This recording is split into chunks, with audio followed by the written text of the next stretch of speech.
Hello, this is Michelle McGrath, Executive Director of the United States Association of Cider Makers, and you're listening to Cider Chat.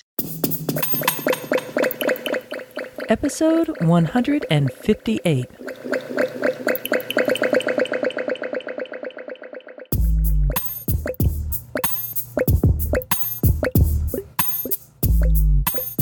Hello and welcome to Cider Chat. My name is Ria Windcaller, and I am the producer and cider MC of this weekly podcast, where we speak with makers, cider enthusiasts, and folks within the cider trade from around the world. This week, we're chatting with Michelle McGrath, the Executive Director of the United States Association of Cider Makers.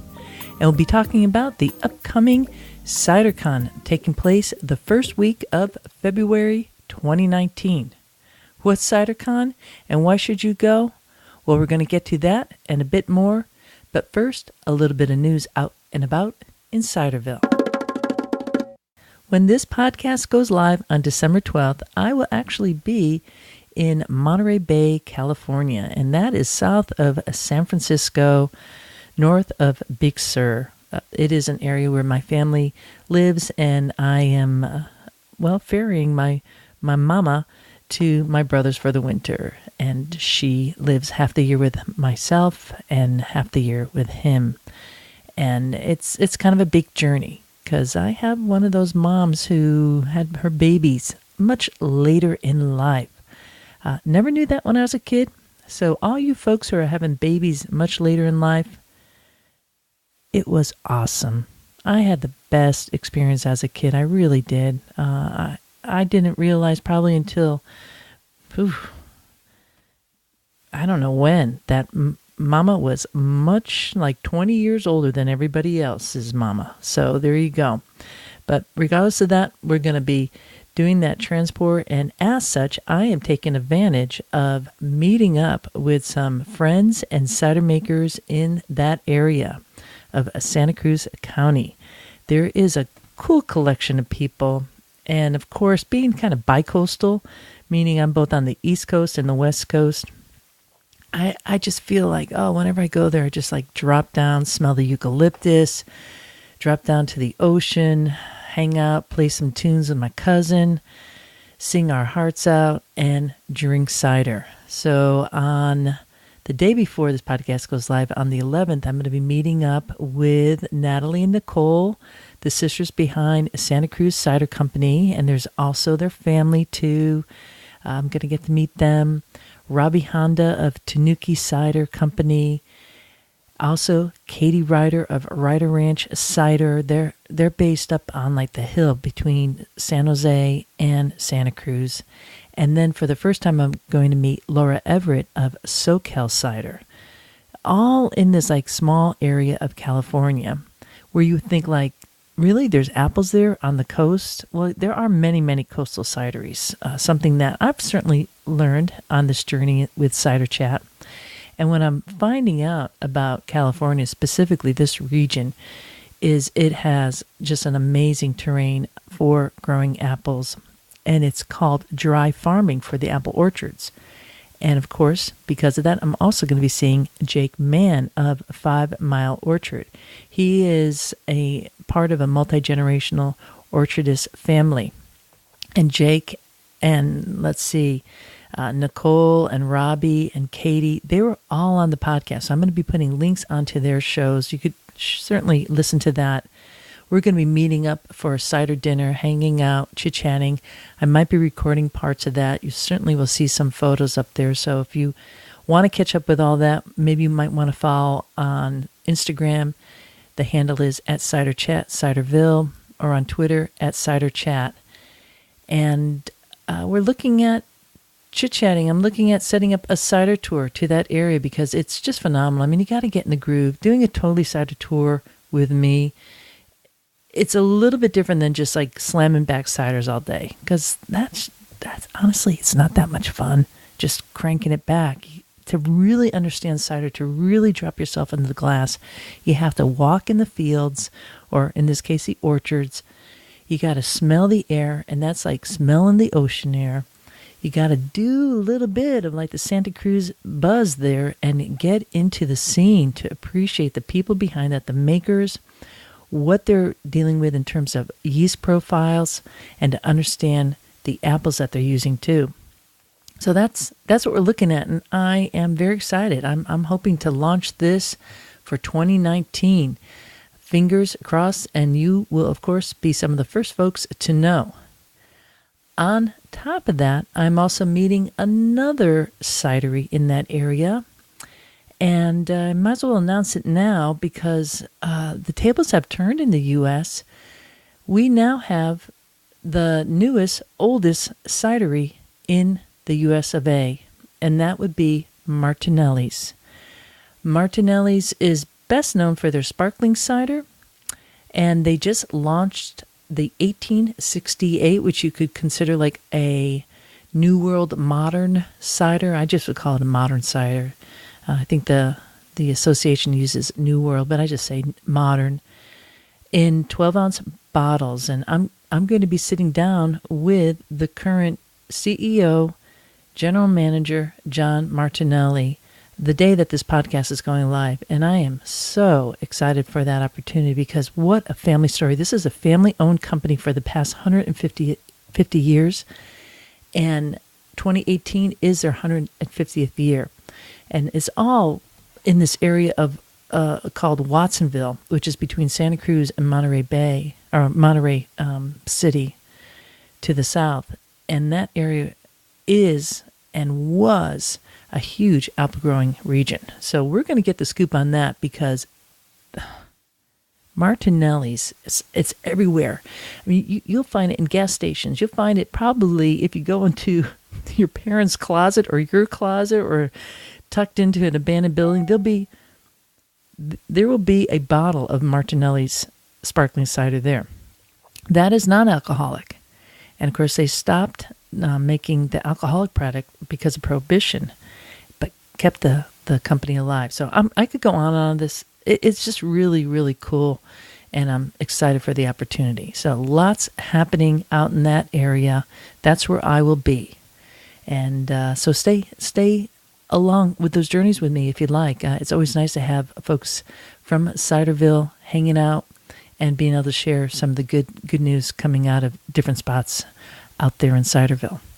When we come back, I'd like to share with you a little bit about a competition that I do think you should know about, and you want to be getting your submissions in now if you are a commercial cider maker and really want to make a splash.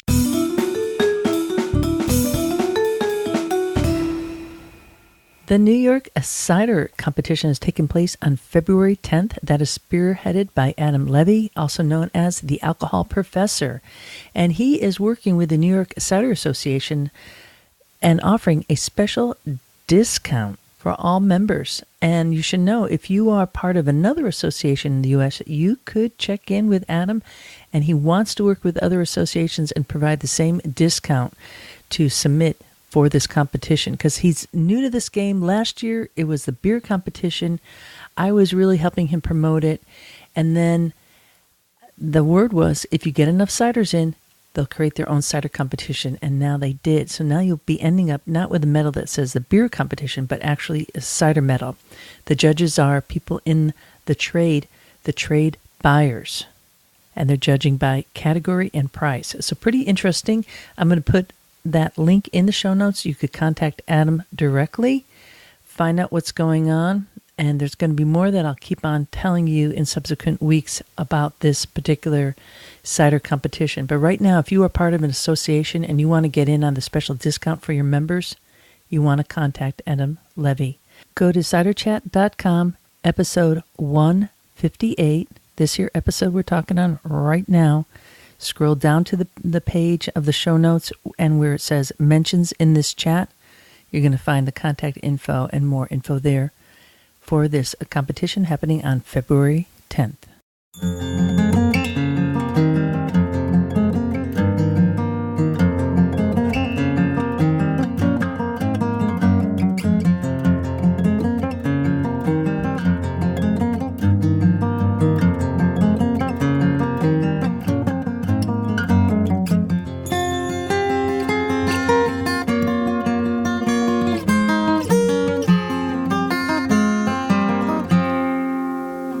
head next to our main conversation with Michelle McGrath, who is the Executive Director of the United States Association of Cider Makers. We're talking Chicago and CiderCon 2019, coming right up on the first week of February. And if you don't know what this event is, well, it is essentially the trade conference for this association. People coming from all over the U.S. and even abroad. There's always a special guest country that comes and that they really highlight that. But that doesn't mean that folks from other countries can't attend either. In fact, there's going to be a number of folks coming from all over the place. And if you haven't heard, Lee Reeve of Insider in Japan, he's going to be there too. So it is quite an event. I will be there, and I was really thrilled to be able to speak with Michelle about some specific pieces here. So we're going to kick right in with talking about her giving you the overview, and I hope the encouragement why it's so key to arrive early to CiderCon.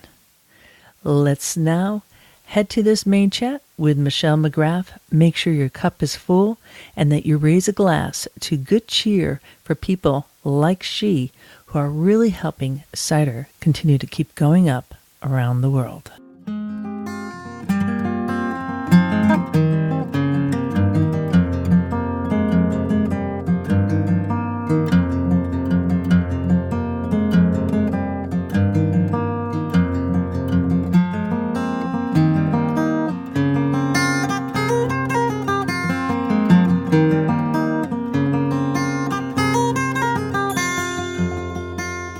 If you are wanting the classic CiderCon experience where you arrive the day of Cider Share and then you jump into a full day of educational programming on Thursday and Friday, then you don't need to get there until Wednesday the 6th.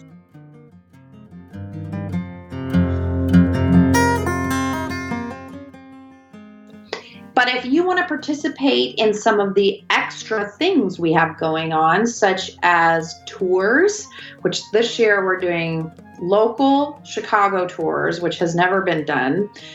We're doing them especially for folks who need a little extra help understanding how to pair food and cider. And the reason we're doing that is because food and cider and the principles of pairing them are really important to anybody wishing to become a certified cider professional through our program. Part of the tour is there's going to be 4 stops. We've got Right B Cider, the Northman, ERIS Brewery and Cider House, and the Farmhouse, which is a restaurant that serves cider as well. And each one of those stops is going to be demonstrating a food and cider pairing technique. And they're going to be doing that by providing little bites of food that they've purposefully paired with cider using the principles of either cut, contrast, complementary, or complete. Another exciting new extra for CiderCon is we'll be delivering the pilot exam of CCP Level 2 on Wednesday. So if you want to take that test and get your CCP Level 2 certification, and you feel like you needed little help with food and cider, your opportunity is to arrive on Monday so that you can participate in the tour bright and early on Tuesday morning. If you feel like you need a little help with identifying flaws in cider or evaluating cider, we've got Charles McGonegal and Ambrosia Borowski delivering an extended version of their programming called Elements of Cider on Tuesday as well. So those are 2 of the extra activities that we have going on to help people hopefully earn their CCP Level 2 certification on Wednesday. Let's let listeners know who aren't necessarily in the cider trade and aren't professional makers or maybe just are cider enthusiasts. And cider enthusiasts are invited to attend CiderCon. Is that correct? Absolutely. They have to be a home enthusiast member if they want to come and just enjoy the conference. And that membership level is very affordable. It's $75. But if they don't want to become a member, we are still recruiting volunteers for CiderCon. We need lots and lots and lots of them. So they can reach out to Pick Cider at ciderassociation.org to learn more about volunteer opportunities. Great. We'll make sure to have a link in the show notes to that email so they could get in touch. So backing up here a little bit, so we're talking Monday arrival. That is February 4th. A lot of folks coming in from all over the globe. And to arrive typically at the Chicago O'Hare Airport, it's a little short jaunt to get into the main conference center. And what Michelle's talking about there is really arriving early enough because the bus tour leaves promptly at 9 a.m. in the morning and goes all through the day until about 5 o'clock in the afternoon in Chicago Central. And some of the locations she's talking about, the Northman is a very well-known cider bar, and I guess they have a new location, 2 locations now in Chicago. So all these stops along the way are going to be really beneficial, not only just to do the cider food and pairing, but to do the network on the buses, to hang out with the people there who are makers, enthusiasts, people really in the cider vibe, and to celebrate cider with nothing better than to raise a glass and have a little bit of food to really make that cider pop. Speaking of which, Michelle, you being the executive director, do you begin each day with a little mug of cider like John Adams does? When I'm not pregnant, yes, I do enjoy a breakfast cider occasionally. Well, that's a wise woman that you are. Hey, speaking of Michelle, I want to let listeners know that she, not only being a top-notch executive director, and I really want to compliment you on how far you brought this association forward and all the work that you're doing, both for the conferences, but for the legislative piece. But Michelle was also, if you don't know, one of the top 40 or under 40 on the wine enthusiast list. And that, I think, came out in August. And we're going to have a link in the show notes, and you could just see her, you got the style and style there for posing for a big magazine like that. What was that experience like, by the way? It was really exciting, mostly because I got to serve cider to some of the top 40 under 40 wine tastemakers in the country during the photo shoot in San Francisco. So I had brought cider for my shoot, and then when I was done taking pictures, I just started pouring samples for everybody, and I was blowing minds. So that was the best part of it for me. Juggling apples was also fun. Thankfully, none of the apples that the photography crew threw in the air hit me in the head. But, being told to smash an apple with a hammer was pretty exciting. That's great. And that really speaks volumes of what cider's all about and the community. It's all about fun and the joy of life. So, speaking of which, on that same piece, a little bit of the joy of life, on that same day, so people coming in, they could do the cider tour, but on that same day, you mentioned the workshop that it's a ticketed event called the Elements of Cider, and that's with Charles. But you also mentioned Ambrosia, who is really a big part of the Northman Cider Bar and Restaurant in Chicago. So the two of them are going to be on that, and I've actually had Charles on the podcast. I'll put a link in the show notes. You could get a little taste of what this presentation would be like. I love that they've sort of teamed up to educate people about cider. I would not have predicted them as a pair, and yet they work very well. They're both straight shooters, which I think is great, especially when you're talking about cider. It's good not to beat around the bush. But what makes Charles so interesting is that he's a scientist by training, and he's also a very gifted cider maker. And so the combination of those two things really allows you to experience the molecular side of evaluating a cider, which I think is really important. That's how you evaluate wine. So that's how we should be evaluating, and beer, and that's how we should be evaluating cider too. And Ambrosia is, brings a bit of levity there, but is also a super geek, really well qualified for this discussion. So I really recommend, like you, for folks to come in on Monday if they're going to want to do anything on Tuesday, because the travel could be tiring alone. Get landed and then get your tickets now.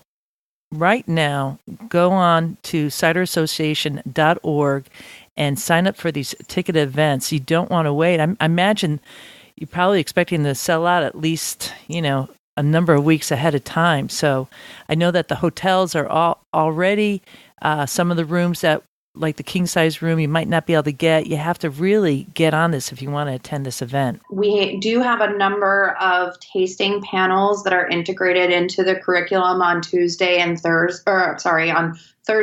Friday. And these are always really popular events, but we've received a lot of feedback that they aren't intimate enough in the past. So we made the decision to limit them to only 75 people, which means that they will sell out. So if you want to participate in the still cider tasting or the ice cider tasting or the parallel tasting, any of these tasting events that are ticketed, the tickets are very affordable. The only reason we create the tickets is to manage who's attending and know when it's sold out. But if you want to get in those, you got to get in now because they're going to start to sell out. And the other reason to participate or to purchase your ticket early is that the Cider Share event that we kick off on Wednesday night is limited to 50 producers pouring their cider. So if you want to be one of those featured producers that pours your cider for your peers, you got to sign up really, really soon because in fact, it may even be sold out by the time this podcast airs. And what Michelle's talking about there is on Wednesday, it starts at 4:00. It's like a 2-hour session, and it is held in this giant room where, I don't know if you're going to be doing it this year, but usually the ciders are spread out around the room in regions of the U.S., maybe are there going to be some international ciders there too, do you suspect? Absolutely. I suspect that we'll have English and Canadian ciders again this year at Cider Share. Great. And maybe Spanish. Spanish. Okay. For a little bit of the high pour. So that room it just gets flanked with everybody going in, and it's a great opportunity to showcase your cider, again, to do that networking with people and to have folks like myself, different people are doing media and celebrating cider and writing and blogging to be able to have a bevy of ciders available. So if you haven't signed up for that, if this is something that you're an importer or you are a cider maker who's feeling, it's easy to feel a little alone out there in the world. This is such a happy place to be at, and it's really well done. A nice big room, and again, kudos to Michelle and the team at the association for pulling off always an amazing conference. You did mention the CCP, but not everyone knows what the CCP is. So let's talk a little bit what that stands for and what the association is trying to do with that. So most of you are likely familiar with the term sommelier and have probably heard of the sommelier certification program and the Master of Sommelier. You've probably heard of it most recently because they had a cheating controversy, but otherwise it's a well-respected, well-known program. And then Cicerone is the certification program in the beer world. And both in the beer world and in the wine world, once you receive these certifications, your clout, your understanding of you as an expert increase in your field. And so the cider community back in 2016 launched the Certified Cider Professional Program. And we've been running the entry-level certification, which is essentially what someone who's a server in a bar or restaurant that would be pouring cider would want to achieve. We've been running that for a couple years now, and we hit the 1,000 certified benchmark this year. So we're celebrating that huge benchmark. We're really excited about it. And now we're ready to launch the level 2. And both of these programs cover the same range of topics, just one more in depth than the other. So we're looking at questions about apples and questions about orcharding, questions about cider making, how to evaluate a cider, cider styles according to our style guidelines, food and cider, these and keeping and serving, which is a critical part of being a successful cider server. So those are the topics topics that we're covering. And the level 1 exam is an online test that you can take anywhere in the world. And it's 60 questions and you need 85% or better to pass. The level 2 exam will be not multiple choice, but short answers or matching or fill in the blanks, as well as some essay questions. And you'll have to evaluate ciders and identify flaws. So it's definitely a step up in difficulty. And we suspect that not everyone will pass the first time around. We have a fairly high pass rate for level 1, but that's because we've been offering workshops all over the country to make sure that people are prepared with the material that they need to pass. So I would say level 2 is going to be more difficult, but I think it's going to be a lot of fun as well. And studying for it will be a lot of fun too, because you'll get to go to a cider bar and pour yourself some flights and practice evaluating ciders. And that just sounds great to me. I wish all studying was like that. Agreed. So the folks who took the initial course back in 2016 at the Portland CiderCon, that was considered a level 1 course? Yeah. So in 2016, that was a level 1 course, but the exam has changed drastically since that first offering because our focus, we've really narrowed in that our niche audience is the service industry as well as distributors and retailers, not cider makers. So even though cider makers get really excited about the CCP program and enjoy getting the certification, they're not really our target audience. So we've taken out a lot of the very technical questions that were a part of that first exam and reformulated it. And we did that with the help of our CCP working group, which includes Eric McCrory from Angry Orchard, Darlene Hayes from allintocider.com, Jenny Dorsey from Shilling Cider here in Portland, and Brian Rutzen from the Northman in Chicago. And those 4, including Eric West, who's no longer on the committee, but was really important at the beginning.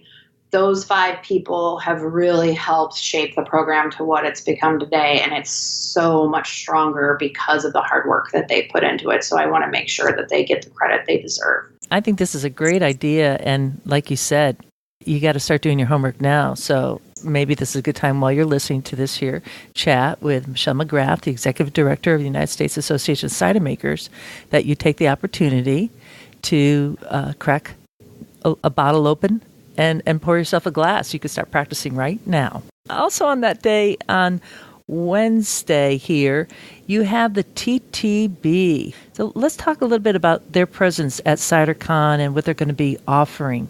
We're really lucky that the agency that's in charge of taxing alcohol, the TTB, the federal agency, is excited to come to CiderCon every year and offer a workshop talking about labeling regulations and tax information. And especially in the last couple years, there's been a lot of change from year to year. And so it's especially good that they're willing to come and talk to folks about what are the regulations that they need to be paying attention to. And, they're talking for a long time. They talk for 4 hours, but there's a lot of ground to cover because cider regulations, especially cider taxes, are incredibly complicated. And if you are thinking about opening a cidery or are planning to open one soon, or maybe even you just haven't had a chance to hire an accountant yet, and you want to make sure that when you're interviewing an accountant, they know what they're talking about, because believe me, they don't all understand cider taxes. I guarantee that. This would be a good session to attend and brush up on. And we're so glad the TTB comes every year. They do it for free, and we just really appreciate their presence. And not to mention, you'll be sitting next to other folks who are in the same shoes that you're in, and that person might become like a study partner or someone then you could network as you go further into the cider market. So I think there's a lot of benefit to not doing this alone, to see the people up front, get it directly from the organization that governs this. And also, again, I can't say it enough about CiderCon. It's all about networking. Yeah, absolutely. Yeah, you could think of the folks at the TTB session as your cohort. Mm-hmm. Also, there is the Cider Institute of North America. Now, this is not part of the U.S. Association of Cider Makers. Who and what is the Cider Institute of North America?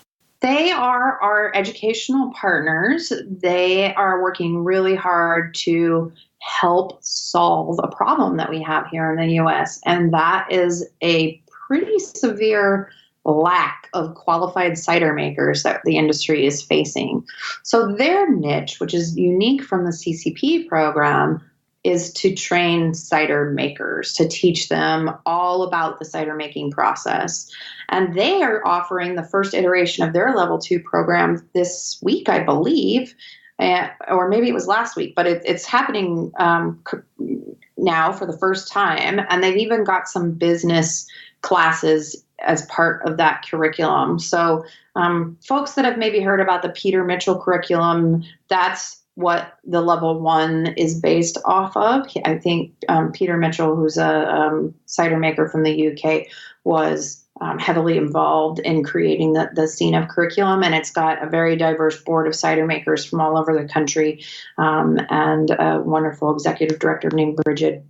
So they are doing their boot shop or their boot camp workshop again this year. I think it's going to be slightly different from last year. We're still waiting to get the details from them, but I think for anybody looking for a technical overview of cider making, that boot camp is worth participating in. Mm-hmm. And those 3 pieces, the Cider Institute of North America, that is a ticketed event. The CCP Level 2 is a ticketed event, but the in-depth look at the TTB, that is not a ticketed event. Is that correct? And that's all held on Wednesday morning before, like, it ends around 1 o'clock, most of them.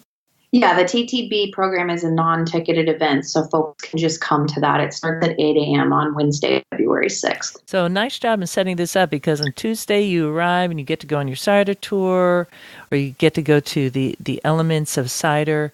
And then Wednesday morning, because you're staying at the hotel because you made your early reservations, you're able to just roll out of bed, grab a coffee, get a little bit of food, and then go to these really informative workshops. And there's a little bit of something for everybody in each of these. And I would take it one step further with the CCP.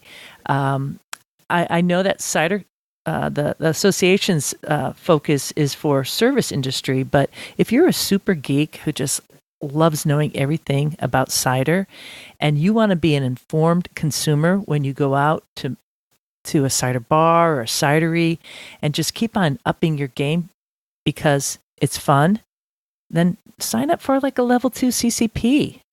There's nothing wrong with that, because it will only increase your knowledge. And the one thing about palms and cider is that it's just infinite. It's an art form. You never ever stop learning. So this is another great opportunity to do that. Michelle, we have a little break for lunch, and then in the afternoon there's going to be the Palm Boots Society meeting, and that's for women in the cider trade, cider industry, to have a space to chit chat and meet up. Do you know anything more about that meeting that's going to be taking place at CiderCon itself? I mean, is it just another reason for us gals to, crack a bottle and raise a glass, or is there going to be something else going on there, which isn't bad? I'll put it that way. But is there something else that you could lend light on? Well, I definitely think there's going to be some space for networking. So I think they're trying to create that opportunity. But there will be a meeting portion as well. It's the first ever in-person meeting of the Palm Boots Society. So I'm really thrilled for them to be able to use CiderCon as a platform to launch that. I know that one of the speakers that they've confirmed is Krista Scruggs, and she's also a wine enthusiast, 40 under 40, out of Vermont. And she's actually a winemaker, but has been dabbling in cider and doing some really cool collaborations with Shaxberry. So we're really excited to have her at CiderCon. She's going to be part of the Palm Boots conversation, part of their panel on, I think it's on Friday morning, Diversity in the Workplace. And she's also going to be on the still cider tasting panel, because one of the ciders she produces is still cider, on Friday afternoon. So we're really thrilled to have Krista Scruggs coming. I'm not sure who the other speakers are that they've lined up, but I know that all the speakers they've lined up in the past have been folks with fascinating stories about their journey in cider, and are often extremely well qualified to be talking about the cider industry and cider making itself. So I'm really looking forward to the Palm Boots Society meeting, and I think it's a really good reason to make sure your flight gets in at least Wednesday morning. I always feel so lucky to have arrived a little bit early, to just be awake and alive. I mean, you spend so much time planning. You definitely you're spending money to get there. So why not arrive early enough to enjoy all of it? And there's a lot to enjoy. A couple of things. Moving on to Thursday and Friday, where it's just packed full of events, workshops and things going on. There's lunch speakers. I'd like to talk a little bit about that. The lunch speaker on Thursday is an attorney by the name of Mark Serini. I'm sorry. He's going to be talking about a history of alcohol law. Can you let us know a little bit more about what that presentation will be about? Because that's going to be in the main center while folks are eating. There's typically like a large podium set up, and that's where Mark Serini will be speaking. What is that particular presentation on? Yeah, so Mark Serini is a perennial regular at CiderCon, and he's also an attorney for the USACM. He's been helping us with some of our conversations with the TTB about cider regulations. And this year, we decided we wanted to give him a little bit more of a platform to talk about the history of alcohol law. And this has come from conversations with cider makers where it's clear that yesterday, December 5th was Repeal Day, and a lot of people were celebrating because it's exciting that Prohibition is no longer in place because we can pursue our craft. But the way Prohibition was ended has created vast issues, I'll say, for the alcohol sector. And so Mark's going to talk just a little bit about the history of alcohol law.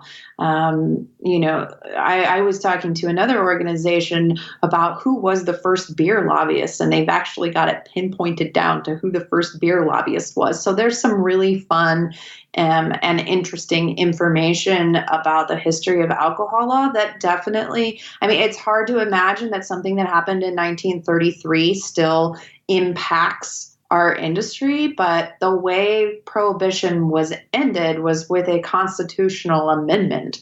So that's not going anywhere. And so a lot of the hurdles that we face as an industry are because of that history. And we just wanted to give people an opportunity to really understand what happened in the last century and a half and why do we care today. So that's going to take place in a large group. Like everybody attending CiderCon gets to go to that presentation. It's held during lunches. The lunch is always fantastic. Backing up a little bit more on that morning of Thursday, it begins bright and early at 9 a.m. Although for folks who are out in the orchard and farmers and many people are hardworking, 9 a.m. isn't that early. But if you've been in Chicago and enjoying the food and the cider, you really have to pace yourself so you could not miss the opening remarks that happen on Thursday morning, and then the workshops kick off right at 10 a.m. Or maybe 10:15 or so. And you have a couple of ticket events that begin that morning, one with Ellen Cavalli of Tilted Shed. She's going to be talking about the Wild Apple panel. That sounds really exciting. Do you have any more info on what Ellen might be speaking on? She's going to be addressing specifically cultivating wild apples as part of your orchard program, and she will have a panel of cider makers / orchardists who do this and will be pouring ciders that are examples of cider made with wild apples. So we're really thrilled to have that as part of our heritage track, which most of the tasting events, but not all, are part of our heritage track. And that's a specialty track where we've made sure to create sessions that are relevant to folks who are using cider apples and maybe are orchardists themselves and are probably smaller cideries. So there's a little bit of something for everybody. We've got specialty sessions for large cideries and for modern cideries as well. But Ellen's is a great example of our heritage track. And that cidery that Ellen is part of, Tilted Shed, is based up in the Sonoma County of California. So she brings that nice flair there and the history too that's going on in California. So when you're looking at the actual schedule, there's a little apple and it's highlighted. Can we assume that anything that is in that little cube is a ticketed event? Am I correct on that, or am I misleading listeners? If the cube is yellow, it's a ticketed event. If there's an apple icon, it's a heritage track event. There are heritage track events that are not ticketed, and there are ticketed events that are not on the heritage track. Perfect. Now, simultaneously happening during the workshops, well, not always simultaneously, but it is taking place in the same building. It's all part of the conference, and that is the trade show, where vendors are coming in. And I imagine you have probably the best overview of the vendors. And what is the USACM trying to do there with the trade show? What are some of the highlights? Well, this year we're really excited to have grown the trade show from 80 to 100 vendors, so we'll have even more options for folks. But we have talked to a lot of cider makers like Guidon Call from Original Sin, who said he used to have to attend the Craft Brewers Conference every year because they had the trade show that would allow him to get access to the equipment that he needed for his cidery. But he doesn't have to do that anymore because the trade show at CiderCon has gotten so good. So we're really excited to provide an opportunity for cider makers to meet directly with vendors that are making the equipment, whether it's juice filtration equipment or barrels or decorations for your tasting room or canning lines. I mean, the sky's the limit of what you're going to find at the trade show. And we hear from our vendors every year that they really love coming to CiderCon. We have an extremely high retention rate, and it's sold out for this year, and it sells out every year. So the trade show is really fun, and we're making it even more fun this year because one of our trade show committee members, the lovable Mike Beck from Uncle John's Cider, was really enthusiastic about having a lounge area. So there's going to be a lounge area with hopefully some games where people can hang out. And vendors and a couple select cider makers that apply to participate will be able to distribute samples of cider. And we'll also have our cider bar available as well. So the trade show is going to be a really fun place to hang out. We'll have our bookstore that we debuted last year in the trade show this year, and we're going to have some authors come and do some signings as part of that. So I'm really looking forward to the trade show this year. It's going to be really good.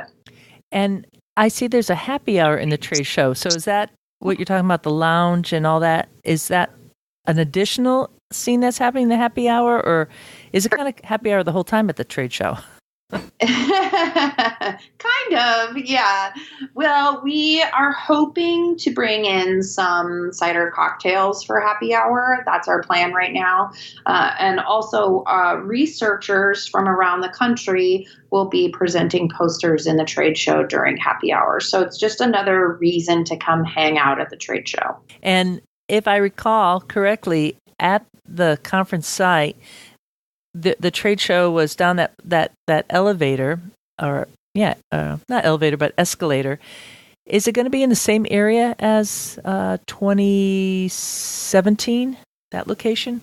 It is. It's going to be down below again, but it's going to be in a little bit bigger space so that we can make room for that lounge and the additional vendors. Great. Yeah. I mean, these big hotel conference centers, they could just open the partition of the wall and voila, you have twice as much space. So that I think that spot is really great. And having been to the trade show at CiderCon each year, it's a nice place to walk up. Everybody wants to chit-chat with you. And like Guidon from Original Sin is saying, the equipment is typically right there, and you could take it for a spin, so to speak. All right, so we have the trade show, we have the speaker on Thursday. Let's talk about on Friday, what's happening besides just the workshops. I wanted to kind of go to like some of the main pieces here, beginning with USACM board elections. That takes place on Friday morning at 9 a.m. at the conference or CiderCon. What is that about? Is that something that everybody should go to? Everybody is welcome to attend. The folks that vote are the cidery level memberships, the U.S.-based cidery level memberships. So that's how, in our bylaws, how voting rights are designated. But everybody is welcome to attend and hear from the folks running. And it's it's a little bit different every year based on the number of people that are interested in running and what region we hold the conference in. But we think we're going to have 3 seats open this year, so there should be a good swath of folks that are throwing their name into the hat. And we really encourage cideries to come and participate. We will have an at-large seat that's up for election this year. So that means that everybody at the cidery level should come and vote. We will have some regional seats as well, but that large seat is open to anybody in the country. So that's the actual United States Association of Cider Maker Board. Are you able to let us know who is currently running for those new open seats, or is that something we have to wait till CiderCon to hear? Well, nominations will open in the next 2 weeks, so we don't have those names yet. So this is a shout out for people to consider running. And if you have questions, please give me a call. I love talking to people about what it's like to be on the board of directors for the USACM. I'm incredibly lucky. Ria, I've worked for many nonprofits, and I've worked and I've been a board member myself. And I've worked very closely with boards for a long time, and I've never come across a board as amazing as USACM's. They are supportive. They are good listeners. They are team players. They are everything that you could ever possibly want out of a board. And it's a really fun group to be a part of. And I really hope that people who are interested in helping shape the U.S. cider industry and what USACM does to encourage that growth will consider running.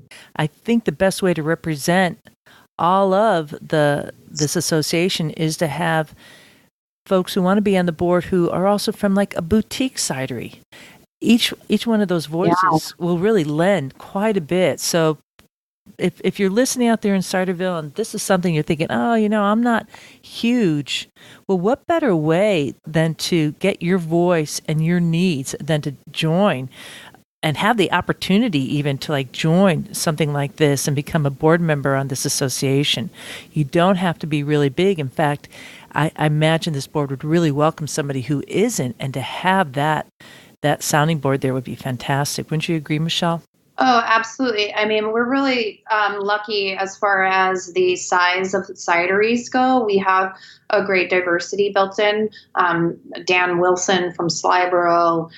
In the past, we had Eleanor Leger from Eden, and before that we had Charlotte Shelton from Albemarle, and then as far as small modern cideries go, we've got Swell Dog and Noble Cider. So we've got a little bit of every type of cidery model out there, and we absolutely encourage small boutique and or orchard-based cideries to participate so that we can make sure we're maintaining that diversity of cider model. Excellent. Yeah. Way to go. And also at that election piece, there's regional elections too. This is a key piece. If you're not thinking about going on the main board, but you want to have a voice for your region and really, be able to shout out to the folks that you want to have leading the charge for your region in the U.S., if you're Northeast or Southeast or Southwest, you want to go to that meeting. It's 9 a.m. on Friday morning, February 8th. And yeah. So moving on, that same afternoon, I see there's a speaker by the name of Michelle McGraft, which would be you, and you're going to be talking about the business meeting there. Is that something that you could lend us a little bit about what you're thinking about chit-chatting? Yeah, it's just an opportunity for me to review our activities over the last year and to present our finances to the USACM membership.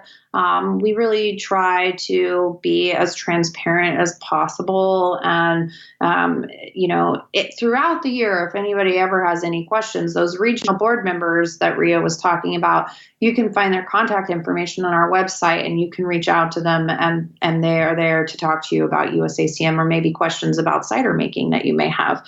They're really fantastic resources. But the business meeting is just a chance for me to talk with folks about what we've been up to. I try to send out pretty regular email communications, but sometimes a face-to-face overview is really the best. And that since CiderCon is our annual membership meeting, it's really the best time to do it.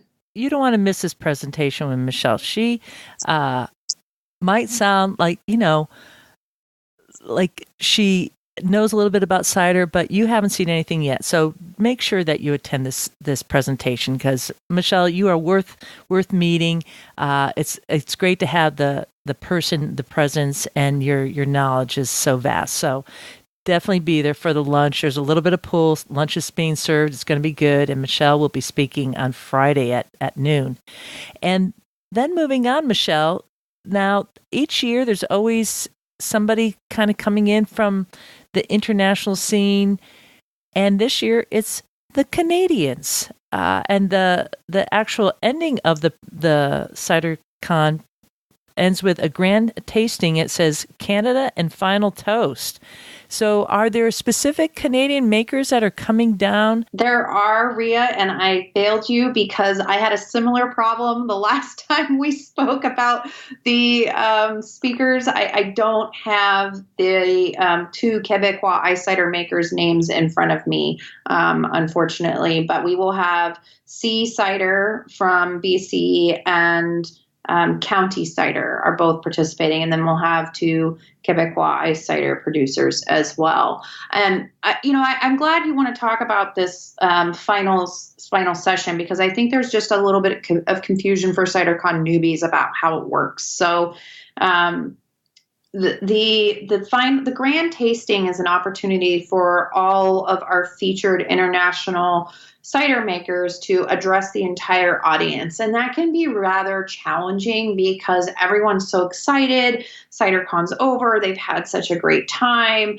But I think for everyone to make the most out of this experience, it will really be to taste the cider with reverence and, keep our voices down while they are talking. And then make sure that whatever cider you've brought with you in your suitcase, you have that ready to go for the final toast. This is something we don't put in official documentation. So I'm telling you now, bring your cider because there's a grand tasting at the end where everybody pours cider and celebrates another successful CiderCon. I love it all, but this is really special. And the fact that you having the Canadians coming and being kind of like the honored guests, I really think is something because when you say North America, you're talking about the U.S. and Canada.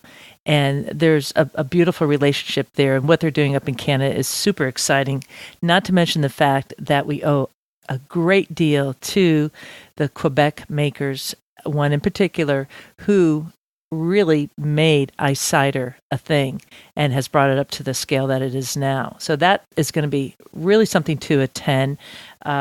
Very happy to see County Cider. County Ciders is like one of the oldest cideries in Canada.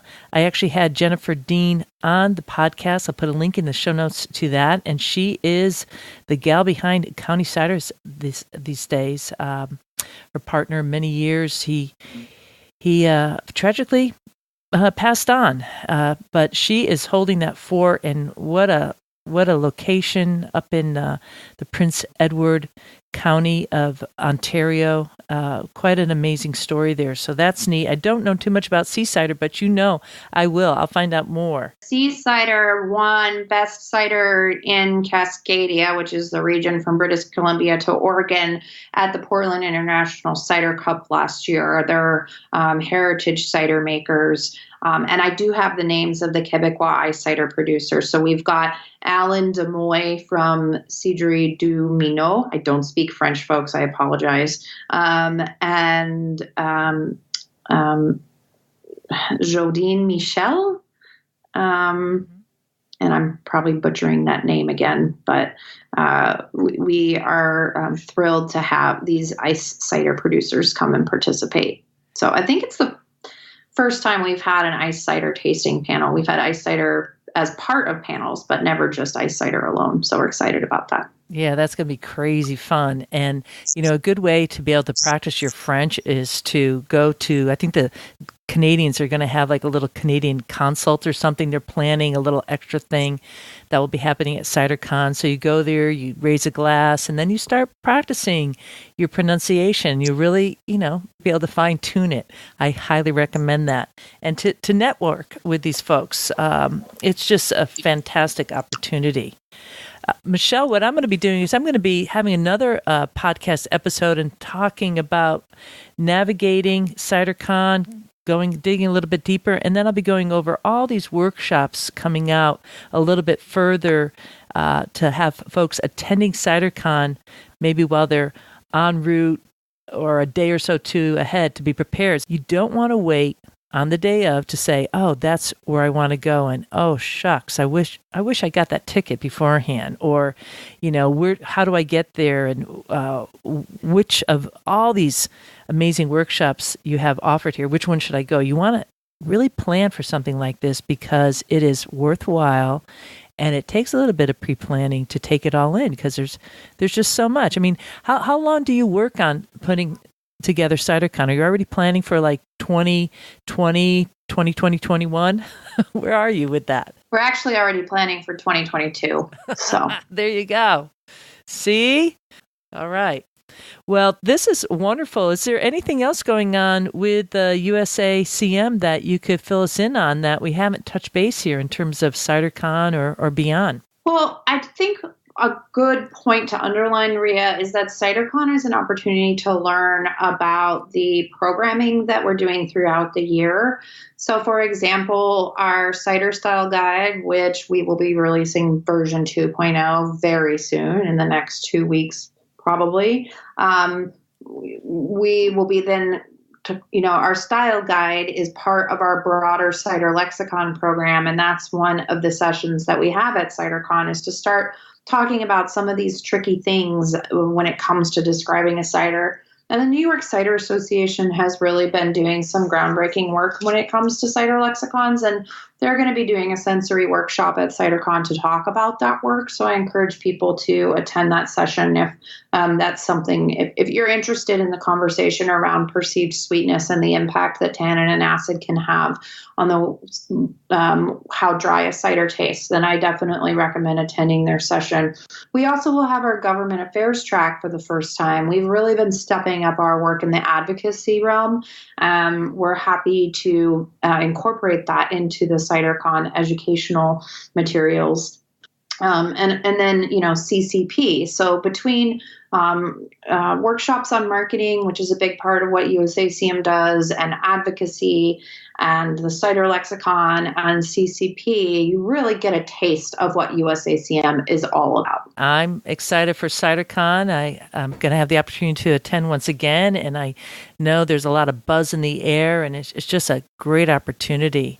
I want to thank you, as always, for filling us in, making this happen, and make sure that you seek Michelle out, if anything, other than just to thank her for all the work that she's doing.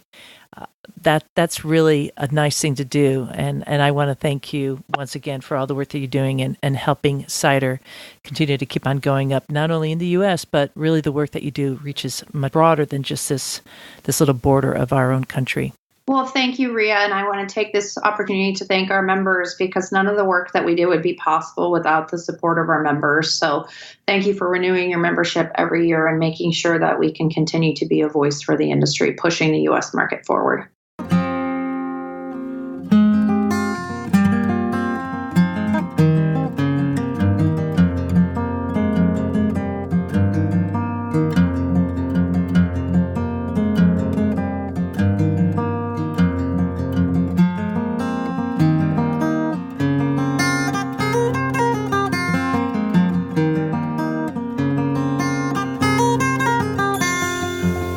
That was Michelle McGrath, the Executive Director of the United States Association of Cider Makers.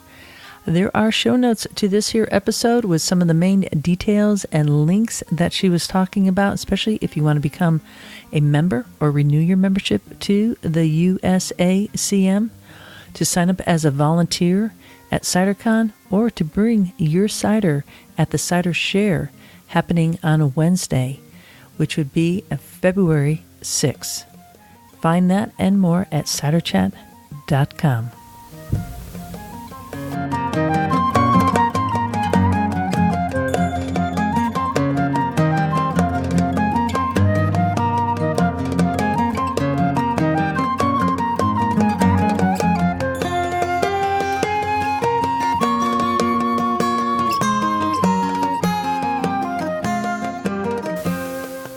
As always, a big tip of the glass to the fine people who are patrons of this here podcast via the Cider Chat Patreon page. You too can become a patron.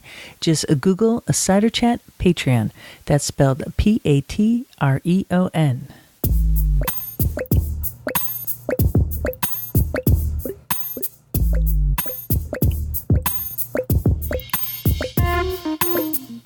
Thank you for listening. This is Rhea Windcaller signing off for now. Looking forward to seeing you in Ciderville.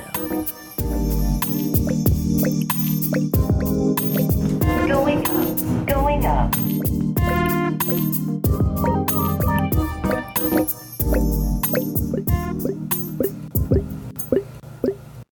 Yeehaw!